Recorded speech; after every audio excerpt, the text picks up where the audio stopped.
+2 അല്ലെങ്കിൽ ഡിഗ്രി കഴിഞ്ഞ് ഒരു കരിയർ ആഗ്രഹിക്കുകയാണോ നിങ്ങൾ? എങ്കിൽ നിങ്ങൾക്കായിതാ ഒരു സുവർണാവസരം. ലോജിസ്റ്റിക്സ് ഇനി 100% സൗജന്യമായി പഠിക്കാം, തൊഴിൽ നേടാം.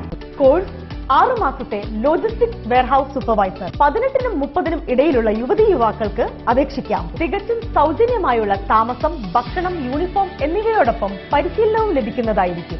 70% ജോബ് ഗ്യാരണ്ടിയും 100% ജോലി സാധ്യതയും. കൂടുതൽ വിവരങ്ങൾക്കും അഡ്മിഷനും ഉടൻ വിളിക്കൂ. 860565959497420173. Warrier foundation academy, Mazhuvannoor, Kolenchery, Ernakulam. Spot interview and selection June 16, ഞായറാഴ്ച രാവിലെ 10 മണി മുതൽ ഉച്ചയ്ക്ക് 2 മണി വരെ.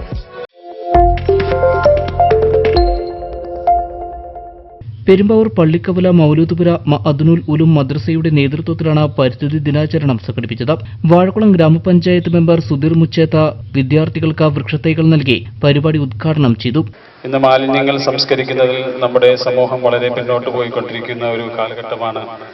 ഈ ലോക പരിസ്ഥിതി ദിനത്തിൽ നാം അതെല്ലാം മുൻകൂട്ടി കണ്ടുകൊണ്ട് നമ്മുടെ ഈ തൊട്ടടുത്ത കനാലുകളിലും മറ്റും നമുക്കറിയാം വളരെയധികം വേസ്റ്റുകൾ വന്നുകൂടുന്ന ഒരു അവസ്ഥയാണുള്ളത്. എല്ലാവരും വേസ്റ്റുകൾ ഇന്ന് സംസ്കരിക്കുവാൻ തദ്ദേശ സ്വയംഭരണ സ്ഥാപനങ്ങളെല്ലാം അതിന് വേണ്ടുന്ന എല്ലാ സംവിധാനങ്ങളും ഒരുക്കിയിട്ടും അതൊന്നും ഉപയോഗിക്കാതെ നമ്മുടെ വീടുകളിലെ വേസ്റ്റുകൾ മറ്റ് ആളുകൾക്ക് ബുദ്ധിമുട്ടുണ്ടാകുന്ന രീതിയിൽ പൊതുസ്ഥലങ്ങളിലേക്ക് വലിച്ചെറിയുന്നു.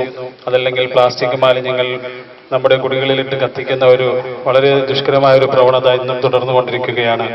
അതിനെല്ലാം ഒരു മാറ്റം വരുത്തുവാൻ നാം ഈ പരിസ്ഥിതി ദിനത്തിൽ ഒരു പ്രതിജ്ഞ എടുക്കേണ്ടത് വളരെ അത്യാവശ്യമാണ്. തുടർന്ന് മദ്രസ വിദ്യാർത്ഥികൾ പരിസ്ഥിതി സംരക്ഷണത്തിന്റെ പ്രാധാന്യത്തെക്കുറിച്ച് വിവിധ ഭാഷകളിൽ പ്രസംഗിക്കുകയും ഭൂമിക്കൊരു തണൽ ഭാവിക്കൊരു തണൽ എന്ന പ്രമേയത്തിൽ പ്രതിജ്ഞ എടുക്കുകയും ചെയ്തു. ജീവജാലങ്ങൾക്കും ഇവിടെ വസിക്കാനും പ്രകൃതി സൗന്ദര്യം ആസ്വദിക്കാനും തുല്യ അവകാശമാണ് ഉള്ളത് എന്ന് നാം ഓരോരുത്തരും മനസ്സിലാക്കണം. നമ്മുടെ ജീവിതത്തിൽ ഈ പ്രകൃതിയെ, ആവാസ വ്യവസ്ഥകളെ നശിപ്പിക്കുന്ന ഒരു പ്രവർത്തനത്തിലും ഏർപ്പെടരുത്. ജമാഅത്ത് ഖത്തീബ് അഷ്റഫ് ഉസ്താദ്, ജമാഅത്ത് സെക്രട്ടറി സിയാദ് കൂറക്കാടൻ, മദ്രസ സെക്രട്ടറി റസാഖ് കാരിയലി, ലത്തീഫ് സക്കാഫി, സദർ മുഅല്ലിം, മറ്റു മദ്രസ അധ്യാപകന്മാർ, രക്ഷകർത്താക്കൾ തുടങ്ങിയവർ ചടങ്ങിൽ സംബന്ധിച്ചു. വിദ്യാർത്ഥികളെ പരിസ്ഥിതി സംരക്ഷണത്തിന്റെ പ്രാധാന്യം മനസ്സിലാക്കി കൊടുക്കുക എന്ന ഉദ്ദേശത്തോടെയാണ് പരിപാടി സംഘടിപ്പിച്ചത്.